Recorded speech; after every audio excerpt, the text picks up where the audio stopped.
Hi, I'm Sherry. Thanks for joining me today. We are going to expound on our book club, Articulate.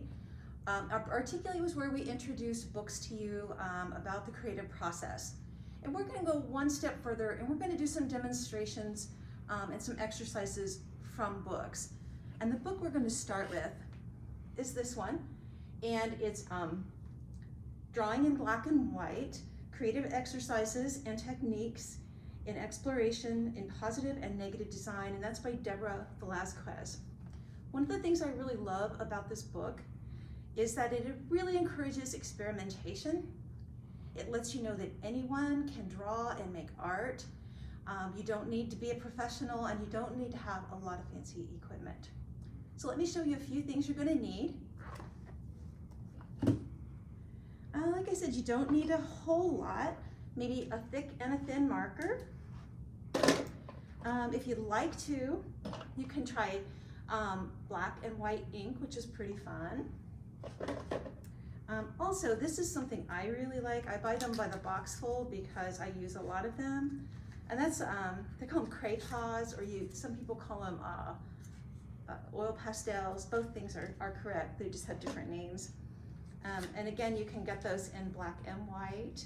You can get them in all sorts of colors, but these are the ones I use the most of. You might also want to experiment with some different size brushes, okay? Again, white and black gel pens. This one is my very favorite to draw with. It's the Pilot G210, and it makes a big, fat, smooth line, which I love. You can also, if you want to get fancy, work with one of these little calligraphy tools. This is a little kit I keep for messy stuff. This is a big thing of vine charcoal, compressed charcoal, and this one is just black pastel. And then I've got a black Conte crayon. And I also have a woodless pencil, which is kind of fun because you don't have to worry about it running down, which is great. And let's see if there's anything else. Okay, yes. And this is what I would suggest for an eraser. I like these hard plastic erasers. They really pick up cleanly and they don't leave a lot of mess. And there's also the same kind of eraser you can get in a pen, a click eraser, which is nice for making a clean line, a clean thin line. Okay, so we're gonna get started. I also wanted to show you what paper you need. Okay, so paper, I use anything I've got at hand, especially when I'm doing these kinds of exercises for practice. So really think about reusing, okay? So I'm gonna show you, we have, like for instance, I have some of this old computer paper that, you'll probably never use in a computer again. This is some actual drawing paper that's kind of nice, and if you want to try that, you can. If you like craft, the brown craft paper, grocery bags tear down really nice, and they're nice and thick, and they make they're really a lovely color brown.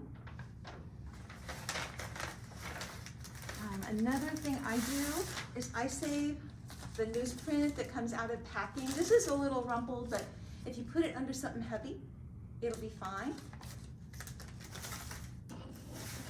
And so really, if you have cardboard, whatever you have that you want to draw on, that's great. And so we're going to start by doing a loosening up exercise. The other thing I wanted to tell you that Deborah Velazquez suggests is music. I'm not going to put on any music, so you can have the music of your choice. She talks about how it really helps you get into the mood and how it's really a personal thing. So think about it, and if you want to put something on, hit pause, and then we'll be ready for the exercise. To start with, we're just going to start with a simple piece of paper. And I'm just going to go ahead and start with this oil pastel, crayon. And what we're going to do is we're going to draw for about 30 seconds. And what I'd like you to do is think about being free. Think about getting your whole arm in the motion, okay? And also think about covering your whole sheet of paper. And what you're going to want to do is to make long flowing lines, they can be short lines, but imagine it as a flow. And we're just gonna go for about 30 seconds and just draw like with a band. Okay, you ready? Okay, go.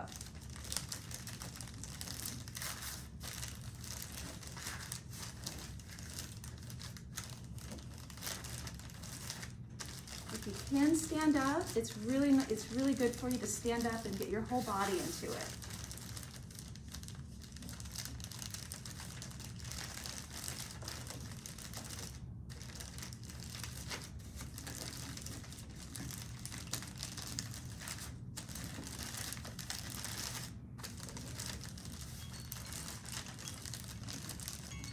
Am I that up? Okay, so that was 30 seconds. And this is how much of the paper I covered, okay? The other things to think about when you're making marks, when you're mark making, is how much pressure are you putting on your implement? Okay, because so you can see on some of these, there was a lot less pressure, and others have a lot heavier hand. Think about how that feels when you're working it, and try to get some variety, okay? And again, these are things that are going to help you loosen up, and they're going to help you be expressive in your drawing. So let's just do one more. Actually, I think I'm going to stick with the same one, and I'm going to use a different, I think I'm going to use a pastel on top of it and see what happens. And we're just going to go again. Let's go for another 30 seconds, starting now.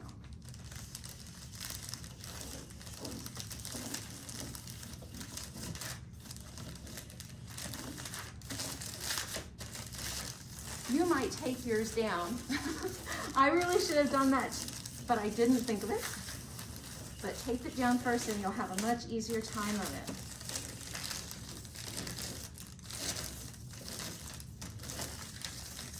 It looks like I got about 4 or 5 more seconds and I'm done. Okay, so you ended up with a lot of scribbles, but I hope that made you feel really loose and ready to go. The next time we meet, we're going to talk about gesture drawing. Again, be prepared with something to draw on, whatever that is, even if it's just a number 2 pencil and a piece of paper. But just be ready to draw and have fun. Thank you.